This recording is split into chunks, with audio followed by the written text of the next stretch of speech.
about to turn 40, which means that I've been getting my period for 27 years. Not now! And to be honest, I'm still a bit weird about it. It's about bloody time I got over it. As usual, my period kind of came without warning and started with a gigantic gush into my knickers. Gross.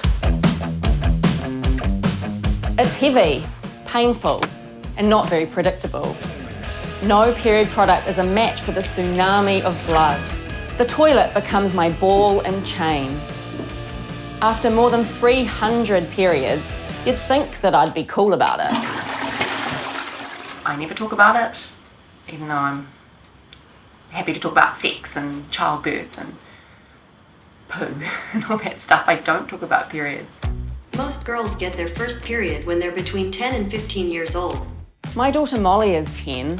How can I give her a positive period experience if I'm all hung up and weird about it? Looking back on it, I think all my hang-ups started when I was at high school. I had to wear this ridiculous white uniform, and I was always just so paranoid. My mum and I never really talked about periods, and I think it's time we started. Look at that terrible white dress. It was just like this thing that was just in the back of my mind. What if I get it today and I wasn't expecting it? What if I bleed through? Yes. Sometimes I would wear a pad and a tampon and go to the bathroom every hour just to check. I do just associate that time and my period with kind of a fear around it. I had the anxiety about you and your white dress too. You had it for me. Yes.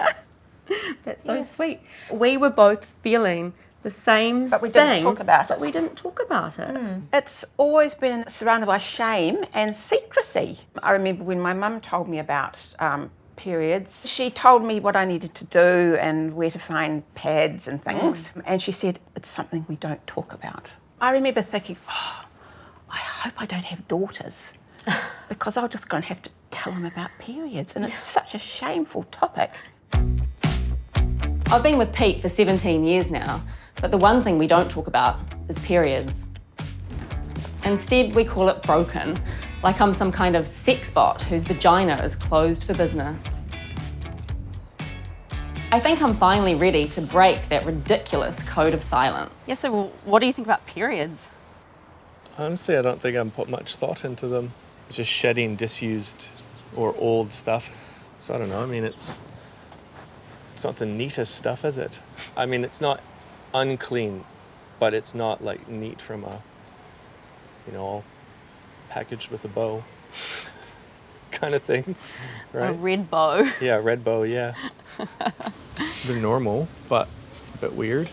Do you think that I'm kind of gross if I'm on my period? No, I don't see people as being gross when it's happening.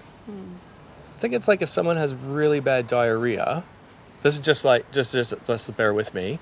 You don't go around like talking about it. I've known when you've had diarrhea or vice versa. Yeah, but I know when you're on your period too. How do you know? You act differently. You get weepy. I'm usually a fairly resilient person, but when I'm on my period, literally anything will make me cry. So today, I'm not crying and feeling sorry for myself anymore. I'm just a monster. I'm less patient with the kids. I hate my husband. I kind of hate myself. Then suddenly the hormones lose their grip on me and happy Rachel emerges once again. Talking to Pete about my period really needs to be an ongoing conversation, and I think it's time that I properly opened up to him about it. For some reason I have this massive barrier to talking to you about my period. Oh, how come? I don't really know. Are you okay if I just tell you about my period and how I feel about it? I guess so.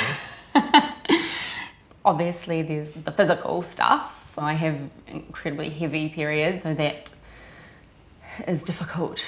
to deal with. My breasts get really sore and I get these stomach cramps. Those are all kind of horrible things that like every month I'm dealing with. On the down low, all our family life is carrying on and I'm like feeling like total shit and just trying to carry on. You do a good job of carrying on. Yeah. But I find when I have my period that there's this huge distance between us. And maybe it's because we can't have sex. I don't know, like that might be part of it. I think all I want is like a hug, but I instinctively want to keep you away from me. Just ask for a hug. But in the moment when I'm feeling so sad and vulnerable and gross, like that's the hardest thing to ask for. Oh my God. It's okay. It's okay. Now that that door's open, I'm just going to start being louder about it. The more that I talk about it and stop hiding it away, the better it will be. Cool. Today is my 40th birthday. Happy birthday to me. Woo. I'm having a 40th birthday party. I've actually just decided to throw myself a period party. I've read about people throwing their daughter's period party to have the ultimate way of breaking the stigma. What do you think? Awesome. I just reckon it's time to like change the narrative. Have a party. Have fun with it. Let's go. Why do we have this? What's that? These are tampons. You're meant to use them every day. Not every day actually, just for 5 days, once a month. So look, here's the string. Why a string? So that you can pull it out. What are we gonna do with it? Pour glue on it. Get some glittery fake blood on the ends. So I sent out my birthday party invitation, period party. But before I get any further, COVID-19 rears its ugly head. So I decide to throw a virtual party instead.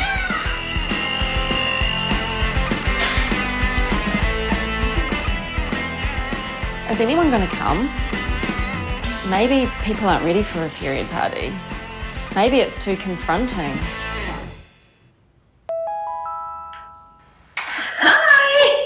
Hi!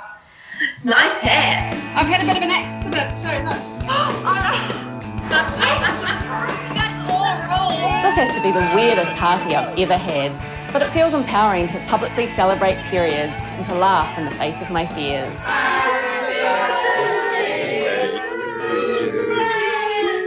You know, eventually I'd like to think that I could get to being period proud.